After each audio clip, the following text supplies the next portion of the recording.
Bonjour à tous et bienvenue sur la chaîne Les Conseils de Flo. Aujourd'hui, on va voir les 3 origines différentes pour les isolants. C'est parti. Alors, la première famille, c'est la famille des origines minérales et synthétiques. On va commencer par le premier, qui est sans doute le plus connu, c'est la laine de verre. La laine de verre est obtenue par la fonte de verre, de sable mélangé avec du quartz à très haute température.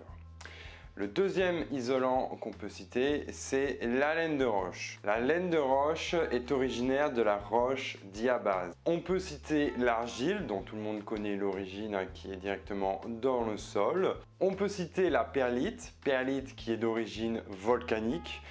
On peut citer bien sûr la pouzzolane qui est elle aussi d'origine volcanique, mais du côté de la ville de Pouzzole en Italie. Il y a également la vermiculite. La vermiculite, elle, est d'origine du mica, le mica qui est une roche également. On peut citer aussi le verre cellulaire, donc qui est d'origine du verre, et lors de sa fusion, il y a une expansion de ce verre qui va créer des bulles d'air et créer donc du coup l'isolant, le verre cellulaire. Il y a également le polyester qui est d'origine du plastique, donc le plastique c'est l'origine des hydrocarbures, du pétrole. On peut citer bien sûr le polystyrène avec d'un côté le polystyrène expansé et de l'autre le polystyrène extrudé. Le polystyrène qui est bien sûr d'origine d'hydrocarbures mélangé avec du pentane. Et enfin, il y a le polyuréthane pour terminer sur ces isolants synthétiques et minéraux. Donc le polyuréthane qui est d'origine synthétique à base d'hydrocarbures. Passons maintenant à la famille des isolants d'origine animale. Cette famille est assez simple, moi je n'en connais que 2, si jamais vous en connaissez plus, je suis preneur.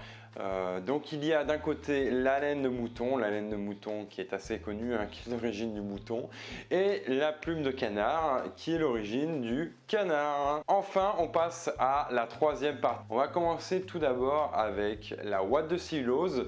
La ouate de cellulose qui est en fait d'origine du papier recyclé, beaucoup utilisé en Allemagne et de plus en plus utilisé en France. On a la laine de chanvre qui est d'origine de du chanvre, c'est la plante qui ne se fume pas, attention. Ensuite, on a la paille qui est d'origine du blé ou de l'orge. On a ensuite la laine de bois qui est bien sûr laine de bois ou fibre de bois qui est d'origine du bois, donc tout à fait végétal. On a aussi donc la laine de textile qu'on appelle aussi le métis qui est d'origine en fait végétale parce que ça vient du recyclage des vêtements, principalement du jean et donc du coton indirectement. On peut citer également le liège, les panneaux ou les billes de liège d'origine de l'écorce du chêne. Voilà, un isolant très intéressant. On peut citer également le lin, les roseaux, la lavande. Il y a énormément la fibre de coco. C'est tout pour aujourd'hui sur les 3 familles des isolants, minéral, végétal et animal. Bien sûr, il y a des caractéristiques différentes sur chaque isolant et on les verra par la suite. Je vous remercie et je vous dis à bientôt. Allez, ciao!